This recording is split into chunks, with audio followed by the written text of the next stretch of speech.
Nellore parliament పరిధిలో ఉండే 7 assembly స్థానాలను వైఎస్ఆర్సీపీ కైవసం చేసుకుంటుందని, జనసేనకు భవిష్యత్తు లేదన్నారు ఎంపీ విజయసాయిరెడ్డి. నెల్లూరులో విజయసాయిరెడ్డి సమక్షంలో జనసేన నుంచి 100 మంది కార్యకర్తలు ఆ పార్టీలో చేరారు. వారికి కండువా కప్పి పార్టీలోకి సాధారణంగా ఆహ్వానించారు విజయసాయిరెడ్డి. అనంతరం టీడీపీ నేతలు వీధి రౌడీలు, చిల్లర మనుషుల్లాగా ప్రవర్తిస్తున్నారని మండిపడ్డారు. విశాఖ డ్రగ్స్ కేసులో టీడీపీ నేతలు దొరికితే దానిని వైఎస్ఆర్సీపీ మీదకు నెట్టివేస్తున్నారని ఆగ్రహాన్ని వ్యక్తం చేశారు. మేము ఒక్కటే చెప్తా ఉన్నాం, 100% నెల్లూరు పార్లమెంటు పరిధిలో ఉన్నటువంటి 7 అసెంబ్లీ స్థానాలని వైఎస్ఆర్సీపీ కైవసం చేసుకోబోతా ఉంది. జనసేన పార్టీ ఏ ప్రాతినిధ్యం లేనటువంటి అసెంబ్లీలో కానీ పార్లమెంటులో కానీ ఏ ప్రాతినిధ్యం లేనటువంటి ఒక చిన్న రాజకీయ పార్టీ.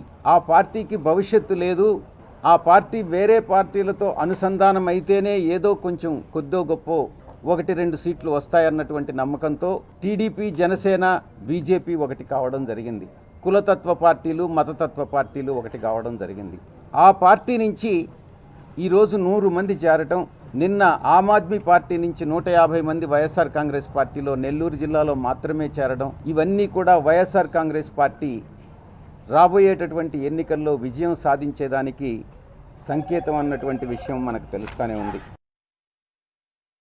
విశాఖపట్నంలో ఏదో సంధ్య అక్క అంట, వారెవరో కూడా నాకు తెలియదు.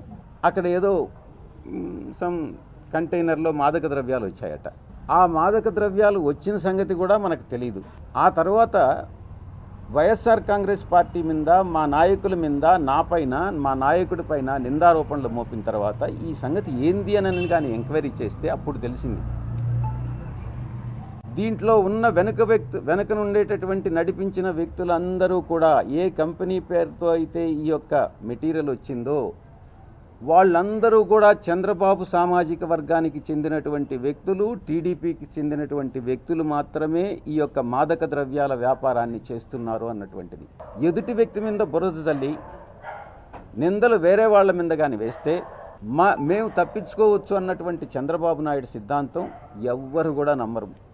మోడీ గారు, బీజేపీ కూడా చంద్రబాబును నమ్మడం లేదు.